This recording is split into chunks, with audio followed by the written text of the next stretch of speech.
Somewhere between who I was and who I'm becoming, there is a quiet space, and I think that's where I am right now. I don't know exactly when I stepped into this in-between place. It wasn't one moment. It wasn't one decision.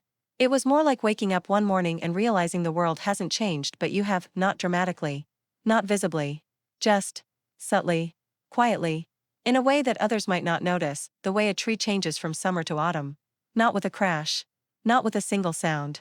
But leaf by leaf, and somewhere in that quiet change, I realized something terrifyingly simple. I am not who I used to be. But I'm not yet who I want to become, and that space, the space between the old self and the new, is one of the most intimate, sacred, painful places a person can stand. People expect collapse to look dramatic. They think endings must come like storms, lightning, thunder, breaking glass, slammed doors, but real collapse is soft. It's when you stop laughing at jokes you used to love. When mornings feel heavier than nights. When you start turning the music down instead of up. When conversations feel like work. When you wake up and feel like you're wearing an old version of yourself, one that doesn't quite fit anymore. Endings don't announce themselves. They arrive in whispers. Mine came slowly. A routine that felt more like a cage. A job that drained my soul more than it filled my wallet. People I cared about but no longer recognized. Dreams I had outgrown but kept carrying because I didn't know how to set them down. It was like holding a handful of sand. The tighter I gripped, the more it slipped through my fingers, and yet, I kept holding on. Because letting go felt like failure, but the truth is, letting go is not failure. It's courage. Nobody talks about the days that change you without warning. Not the big days, not the breakups, not the moves, not the decisions carved permanently into memory. I'm talking about the tiny days, the Tuesday you cried in the shower and weren't even sure why. The Thursday you realized you hadn't taken a deep breath in months. The Sunday morning you sat on the edge of your bed and whispered, I can't keep going like this. Those days mark you. They tilt the earth beneath your feet. They shift something inside you that cannot be shifted back. It's strange, isn't it? How quietly a life can change. One day you are fine. The next? You're not. One day you believe this is the only life you can have. The next? You see a different one flickering in the distance. One day you feel small. The next? You feel the faint pulse of something new, something fragile, something that feels like hope. Sometimes I miss who I used to be, not because my past self was better, but because they were familiar. They had dreams even if they weren't the right ones. They had routines even if they were suffocating. They had people even if those people never truly saw them. There was comfort in the known. There always is, but the person I used to be was also tired. Exhausted, really. Trying to carry pieces of a life that no longer belonged to them. That version of me smiled often, but the smile never reached the eyes. They said, I'm fine, too quickly. They avoided mirrors. They kept busy because silence felt dangerous. They minimized their own pain because others had it worse. They stayed where they were because moving felt impossible. I don't blame them. I understand them. I love them, even, but I can't return to them. Some doors, once walked through, never open the same way again. There was this night, nothing special. No event. No climax of a story. I was sitting on my bedroom floor, back against the wall, lights off, window open just enough for the cool air to slip in. The world outside was quiet. Not silent, just quiet in the way cities get after midnight, when even the streetlights seem tired. I remember staring at my hands.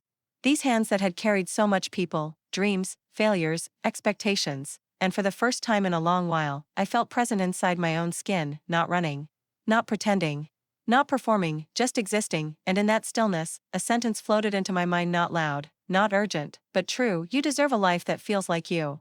6 words. But they rearranged something inside me. I didn't know what that life looked like yet.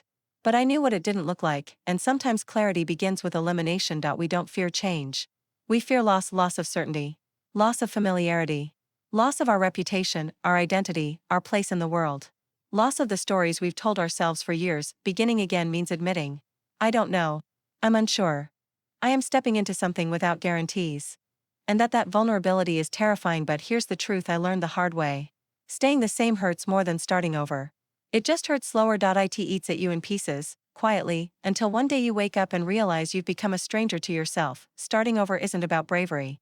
It's about refusing to keep dying by degrees. I've said before that I met a man who began drawing at 72. But he wasn't the only unexpected teacher in my life. There was also the woman on the bus. I saw her every morning for weeks. A worn coat, silver hair pulled back loosely. Always holding a small paperback novel with a cracked spine. One morning, the bus was crowded, and I ended up sitting beside her. She looked at me, smiled gently, and said, You look like someone who's afraid of something. They already survived.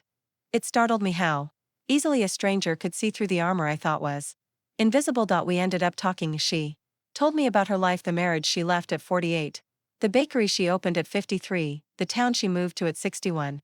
The love she found at 68, she said something I will never forget: life never stopped giving me chances. I was just too afraid to take them. I asked her when she stopped being afraid. She laughed, this soft, warm laugh filled with years. I didn't, she said. I just stopped letting fear make my decisions. Starting over is not a phoenix moment. You don't burst into flames and rise beautifully from the ashes. It's slower, humbler, more human. It looks like buying a new notebook and writing 3 pages before giving up, then trying again a week later, taking a walk to clear your mind and realizing your thoughts followed you, feeling inspired at night and exhausted in the morning, deleting someone's number and later scrolling through old messages, wondering if you made a mistake, trying new habits that last 3 days, falling back into old ones that lasted years, learning, forgetting, remembering again. Healing is repetitive. It loops. It circles, but with every loop, you return to yourself a little more intact. You won't notice it at first, but one day you'll realize you laughed a real laugh, you slept deeply, without force, you woke up and didn't dread the day. A song you used to skip suddenly feels beautiful again. A sunset catches your eye. A small decision feels empowering. You stand up a little straighter. Your voice doesn't tremble when you say what you need. Your heart doesn't clench when you think of the past. These are miracles, quiet ones, soft ones, but miracles all the same. This is how you know you're becoming someone new, not because you changed overnight, but because your life stopped feeling like a place you were trapped in and started feeling like a place you could grow in. Your new self won't arrive all at once. They come in fragments. A thought you've never had before. A boundary you set. A moment you choose rest instead of guilt. A choice you make for your future, not your fear. A softness you allow yourself to feel. A truth you finally speak. A dream you dust off and examine again. The new you is already forming every time you listen to your intuition instead of the noise around you. Every time you say no when your voice wants to say yes. Every time you choose honesty over comfort. Every time you forgive yourself for being human. Transformation is not a grand event. It is a series of small rebellions against who you were told you had to be. If something inside you is stirring even slightly, even faintly, if there is a whisper inside you that says, maybe I'm meant for something more, listen to it. If you feel lost, unanchored, in transition, in the middle of everything and nothing good, it means you're not asleep anymore. It means your soul is waking up. It means something inside you is ready. Beginnings don't always feel like beginnings. Sometimes they feel like endings, emptiness, confusion, restlessness, but they are beginnings nonetheless. And if you're reading this, if you made it all the way here, then I think you already know you are on the edge of something extraordinary. And you are brave enough to step forward. Take your time. Go gently. But go, your new life is waiting.